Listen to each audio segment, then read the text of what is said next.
കോൺകഫെ champions league കപ്പിൽ നടന്ന ആദ്യപാദ quarter final പോരാട്ടത്തിൽ ഇന്റർ മിയാമി പരാജയപ്പെട്ടിരുന്നു. മെക്സിക്കൻ ക്ലബ്ബായ മോൺട്രിയർക്കെതിരെയായിരുന്നു 2 ഗോളുകൾക്ക് അവരെ പരാജയപ്പെടുത്തിയത്. ഇന്റർ മിയാമിയുടെ മൈതാനത്ത് വെച്ച് നടന്ന മത്സരത്തിൽ പരിക്ക് കാരണം ലയണൽ മെസ്സി കളിച്ചിരുന്നില്ല. എന്നാൽ മത്സരശേഷം ലയണൽ മെസ്സി മോൺട്രിയറുടെ ഡ്രസ്സിംഗ് റൂമിൽ ചെന്ന് പ്രശ്നങ്ങൾ ഉണ്ടാക്കിയതായി റിപ്പോർട്ടുകൾ വന്നിരുന്നു.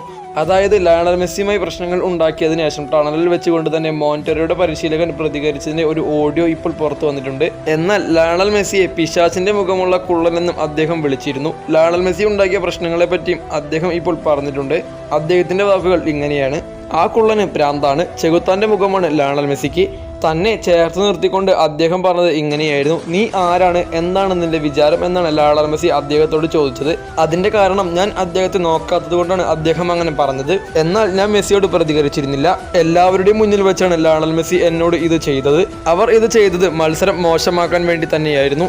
ഇങ്ങനെയാണ് അദ്ദേഹം പറഞ്ഞിട്ടുള്ളത്.